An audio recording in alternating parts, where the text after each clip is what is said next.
back to the show where I make $0, but so do you. Why'd you have to go and make things so complicated?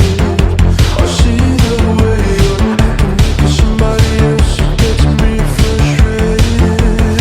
Life's like this, you fall, you crawl, you break, you take what you get, you turn it into honesty. Promise me you're never gonna find your fake it.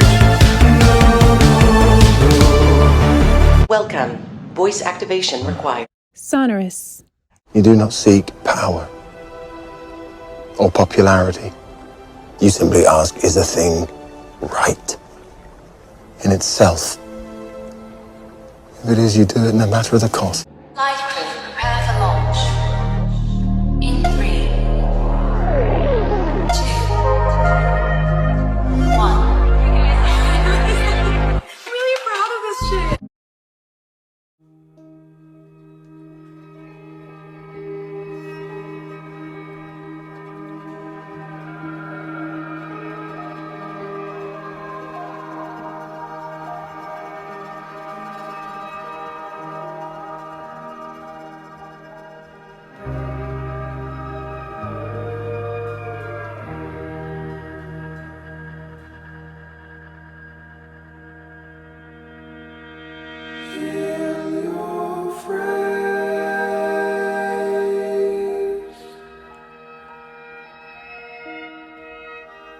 Just to know you'll wear them thin again. Peel off the name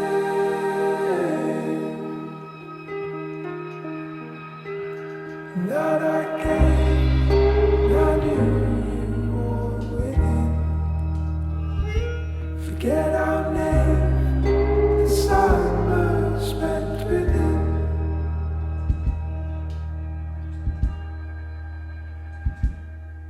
For all that it's worth, now you are worth it in the end.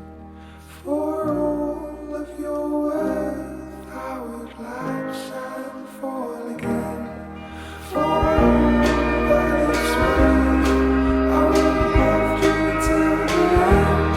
But I'm calling in your heart and you're running tonight.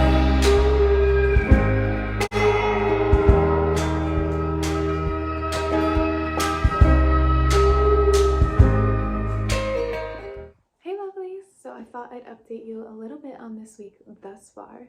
So you saw the Common Ground Fair, which is by far the best autumnal fair that I've ever been to. And I'm from Western Mass, so I used to go to the Big E all the time. But it's just the best in my opinion because it's so mean. It's like everybody's wearing their like camping and hiking gear. Even a couple people didn't have shoes because it was just like grass everywhere. But everything's so sustainable. There is like no water bottles or plastic in sight. There was just like all of these stations where you could fill up your water with filtered water. Even like the restrooms, there was like compost restrooms, which we have at this school as well, by the way, which is so incredible. But even when I went to a regular plumbing restroom in a building, their hand soap had like tea tree oil or something in it. Like it was magnificent. This fair was doing the most. And even all of the fair food, like there was actually healthy options, and like you could get like poke or like salad or things, but there's also fried food, and it wasn't like 1 or 2 vegan options or an accidentally vegan product. It was like 60% of the food, which was incredible. And there wasn't really like rides or games, but I don't know about you, I really just go to the fair for the food and the shopping, and that's exactly what it was. There was even like a used bookstore, like incredible things, like places where you can like grow your own mushrooms and stuff. Like it was so cool. And so there's definitely a bunch of small businesses that I did support or I will support. Like I took business cards. And on Monday, we had our human ecology core course, which is a mandatory course, like the only mandatory course of this school, because we all get our own uniquely designed degrees in human ecology. And so we get to experience different teaching styles of different teachers and what that might mean on campus and in our lives and throughout our studies. And so we do this by having like a base camp and a original reading and essay assignment, like, you know, summer reading, like school stuff, like you get through high school and stuff like that. But we also didn't get the reading until like days before the class, and we had assembly after meeting after class after, like, none of us were free, so it was a little bit chaotic. But now we are in the point in week 3 where we are rotating teachers and going to different modules and learning different things, which is so exciting. And the class that I had on Monday morning, I was ecstatic about, because we were talking about different types of expertise, where you have a technical expert, like somebody who is knowledgeable in the field that they're in, which is the sort of silo approach, as they put it, that traditional education has been. But now we're seeing a demand for other types of expertise outside of just knowledge in one specific area. And so we talked about what those specialties are and how they're necessary. Like, when you have somebody build a bridge, you want them to know how to build a bridge, not to know a little bit about a lot of things. But when it comes to other skills and other people you need on the team, or how to produce a project, you need other types of experts. So outside of the technical expert, there was the outreach expert, and that's where we have our, like, Neil deGrasse Tyson, our Bill Nye the Science Guy, for example, people who not only have a decent understanding of the field that they're in, but have a way with the people, an approach where they can communicate and be charismatic or even performative. And you would think, as somebody who loves science and the performing arts, that would be me. You would be wrong. Let's go a little deeper. Interdisciplinary, also super exciting. Morgan, you love so many things. Yes. Sorry about that. My friend came to study before dinner a little bit early, and I was like, girl, I gotta finish my update. I've been waiting to do this. I actually didn't say all of that. I was like, I'm not ready yet. Really awkward. It's great. So anyway, then there's interdisciplinary, which we've been hearing a lot of for quite some time. That's having a general expertise on more than one topic, and there are some incredibly fascinating and intelligent people with that, so pretty self-explanatory. But then we have the civic expert, not just somebody who's good at communicating to the people, but listening to the people. And then I also took some notes on the specifics of this because it's super fascinating and very important. Recognizing multiple sources of knowledge and extracting, understanding, and applying it. Understanding the history, or the local history, not just like broader history, culture, indigenous knowledge, whatever impacts the situation. So when there's a bigger issue, you don't just educate the public on it, but you also take in consideration the implications on the public. And that is, I think, extraordinarily important for any project or any discussion that we're having. So you need a civic expert on your team.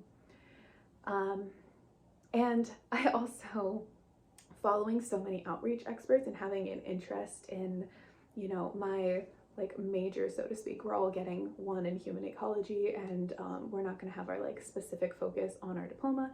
But what I say to people when they want to understand what I'm doing, I say educating on science and wellness through the media and the performing arts. And so having a knowledge in certain things, but also a knowledge and love of performance, and being able to communicate, like a true passion of mine, a motivating factor behind my work is making education accessible. And so I follow a lot of people who have done that in their way. I definitely have my own career path in mind, and also like, what's a plan? Like, life happens. But you know, I've noticed that a lot of people like who have an outreach expertise are almost interdisciplinary, where there's like just two or just a couple of disciplines, and that can be like giving the example, like, I mean, I don't want to like say the names of people, but like if you have a scientist in media, they will have an expertise in their science background, and they'll have an expertise on performing, on communicating. Not much else. So like the well-roundedness of like, I'm following a lot of people in science. I've noticed that they will like mock spiritual beliefs without understanding the history, the culture, or what people are actually believing in. They're not denying science, but also science isn't denying specifically what they believe in, but yet they're still laughing at it and mocking it. And they're like, haha, your belief of this, of the universe, or of this, of creatures or multi-dimensions. We don't know that yet. Actually, fun side note, I was gonna say, later that day, I did have therapy, and my therapist sent me this, which is an article published in a premier journal in her field, and it talks about a lot of what I talk about, and it's called Surrender, Transformation, and Transcendence by Melanie Suchett. I'm so sorry if I mispronounced that. PhD, New York University, postdoctoral doctoral program in psychotherapy and psychoanalysis. And I will read you this little blurb that explains what this is about. Integrating psychoanalysis, mysticism, and quantum physics, this paper explores different means of transformation through the superconscious states that transcend space and time. Venturing into technique, the paper discusses ways these transcendent states of consciousness can be used clinically to come to know and experience the other more directly from the inside. A paradigm shift beyond intersubjectivity is implicated. Very exciting. I can't wait to dive into this once I have my assignments complete. But yeah, there's a lot of room for hypothesis still, let's put it that way. And I think that a civic expert knows how to respect people. So that's really important. However, the most exciting was the meta expert, who I openly said in class. I talked a lot during this class. I was very excited. It sounds incredibly neurodivergent, but me too.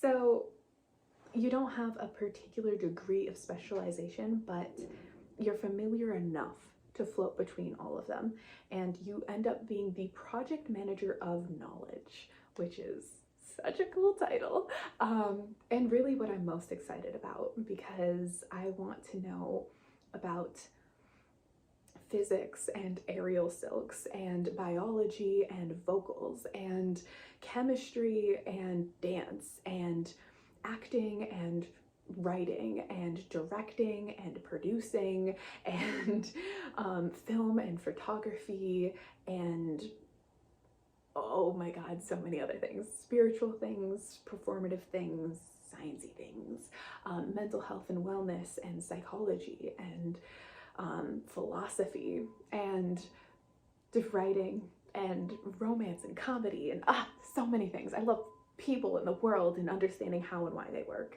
and I derive my strength from doing multiple things at once, when I can be creative and logical, when I can be intellectual yet physical.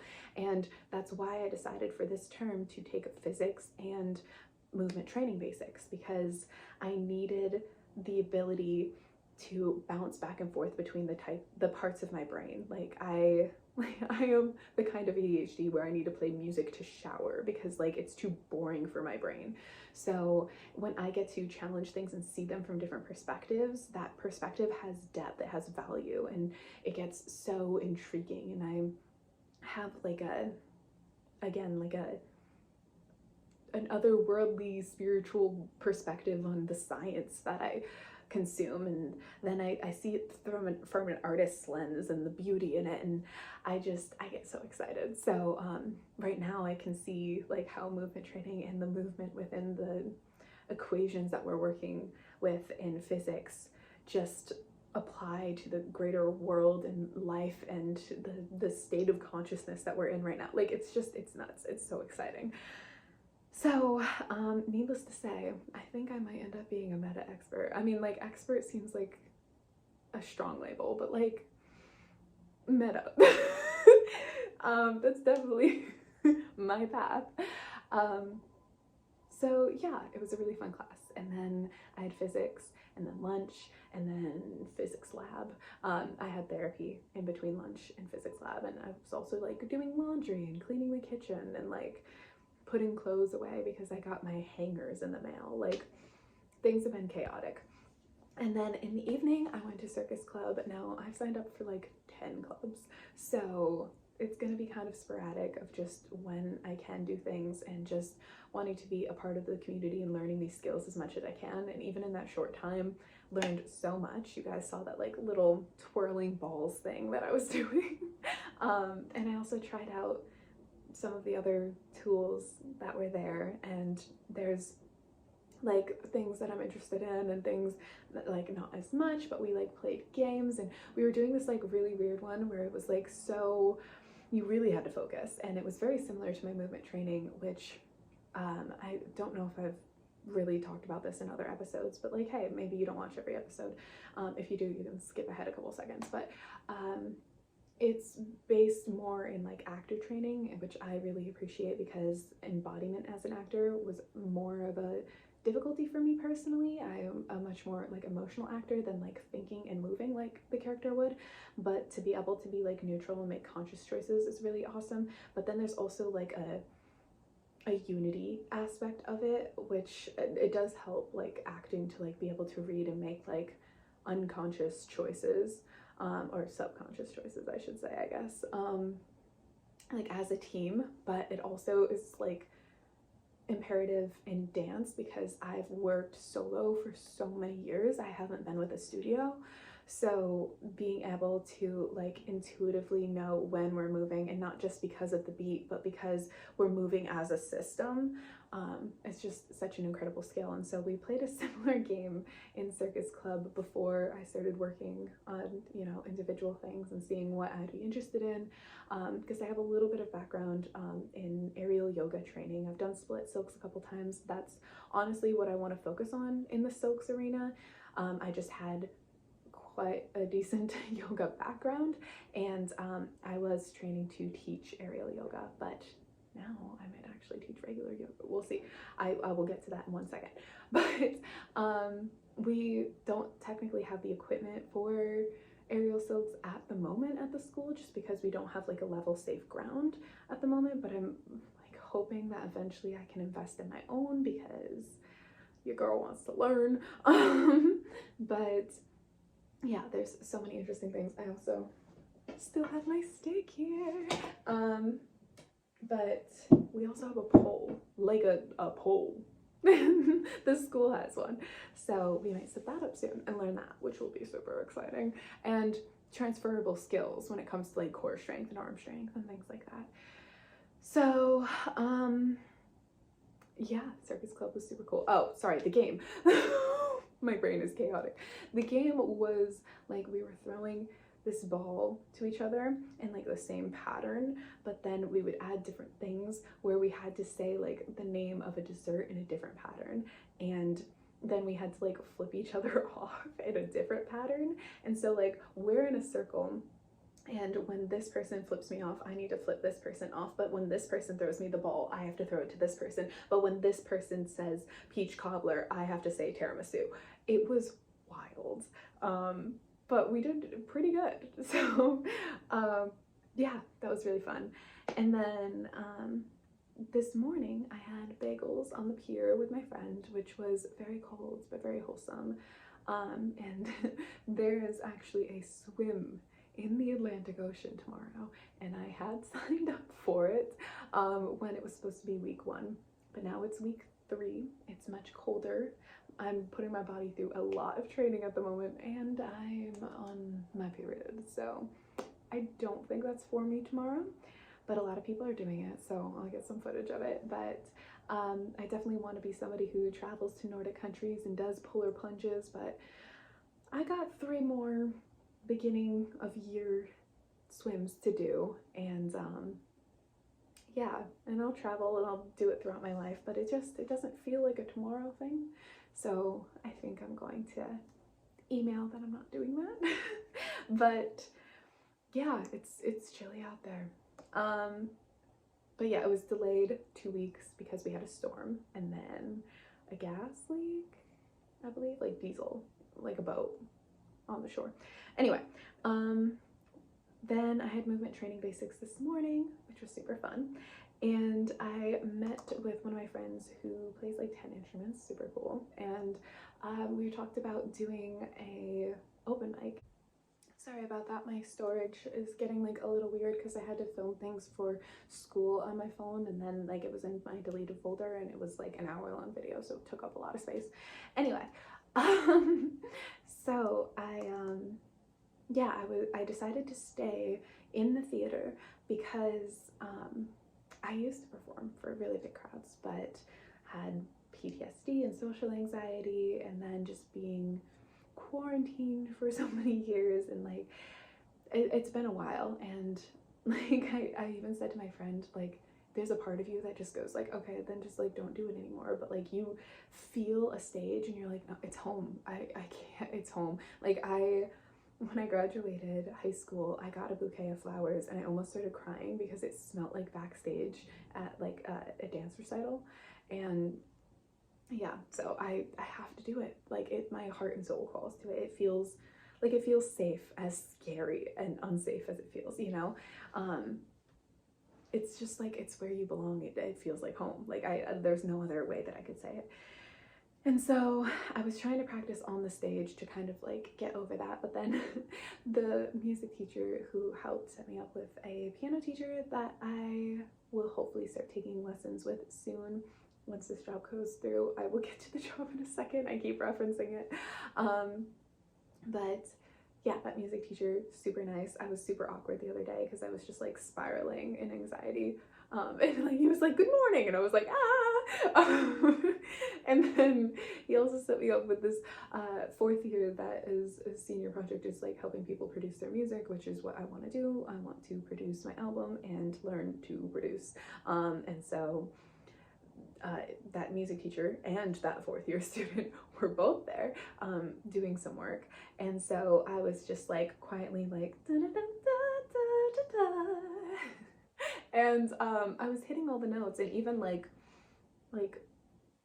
you know, going through the muscle memory of like belting, but like quiet. And I was like too anxious to like fully do it, and that's because I'm still recovering my voice from 2 months of bronchitis. I mean, it wasn't bronchitis the whole time, but like, let's not be dramatic. But 2 months of coughing really aggressively and painfully. And yeah, I'm still trying to heal from that, and like that, and then having like professional music people who are really talented just like right there in earshot. I was just like super anxious, and I was like putting a lot of tension on my throat, and then I was like, is it okay if I try belting? I'm like trying to work on my strength, and they're like, yeah, sure, like we're not doing music things right now. And I was like, I can't. And so then that fourth year showed me the recording studio like right before I had my job interview. I had like 10 minutes, and I tried doing it in like the soundproof area alone, but there was just like too much tension. And then I was like, oh, this is so frustrating. I just did them quietly. I've done these notes my whole life. And I like also like was shallowly breathing because I was anxious, and so I didn't have like the diaphragm support to like hold a note, and I'm like, oh, I'm normally good at that. Like it was just like your ego gets in the way, and you're like, but then like also your anxiety gets in the way, and I had like my muscle armor from PTSD is like in my throat, which is why like voice was such like a natural emotional regulation for me. But yeah, I just like, oh, everything here is so tight. So yeah, it was not my best, but it wasn't bad either. So I will definitely get there. And we don't even have a date set for the open mic, and yeah, we're still working on like arranging the music and stuff, so it'll be a bit. So being a little bit more vocal rest, even though I'm updating you and talking to people all day every day.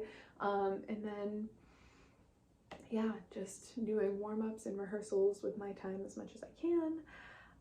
And then finally my friend gave me a ride back to the studio that I was at for movement training basics in town today, and I had an interview about teaching some classes, and I'm going to, which is so nuts.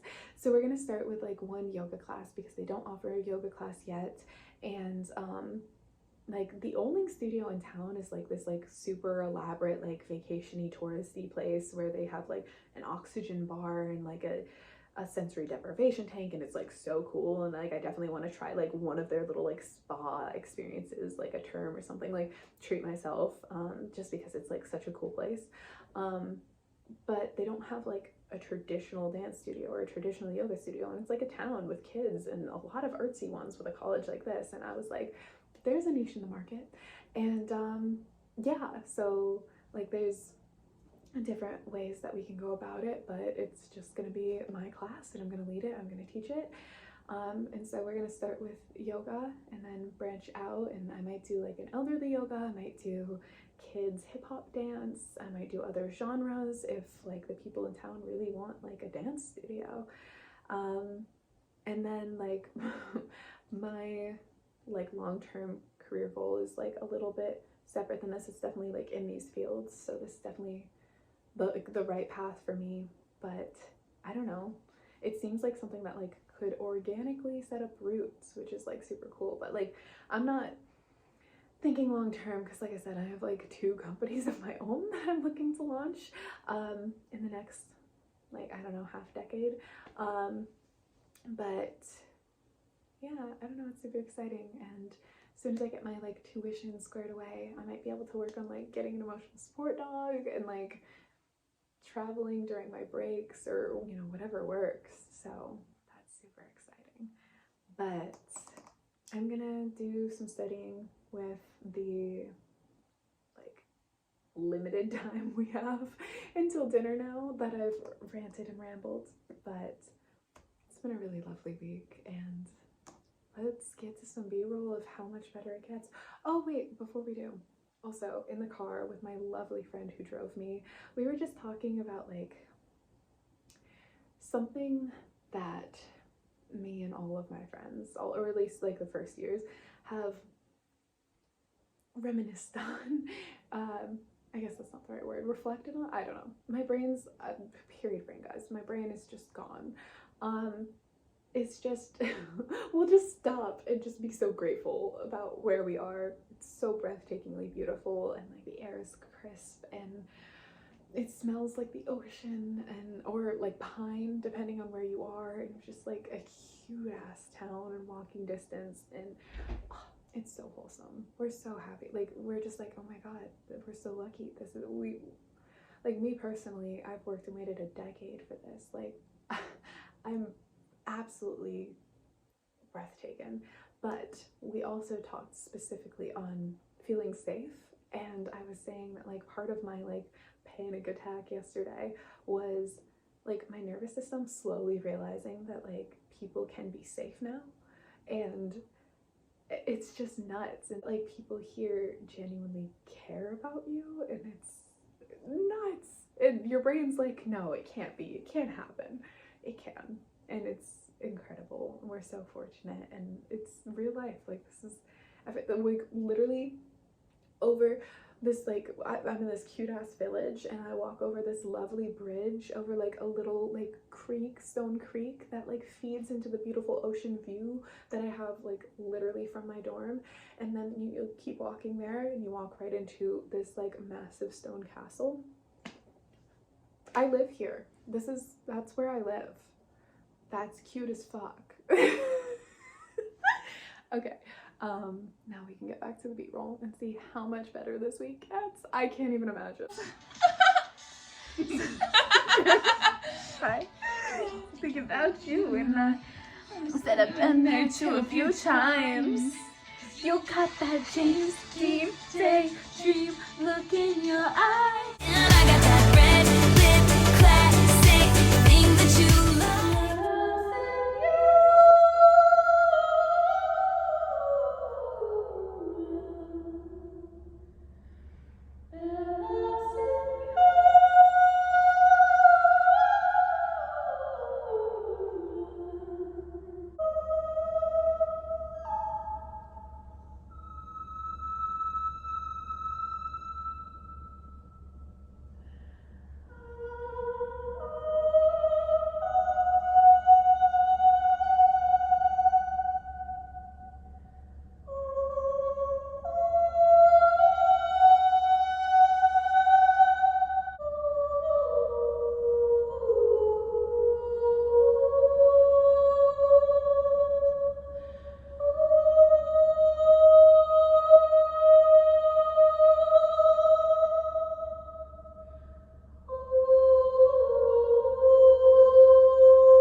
Situations are critical.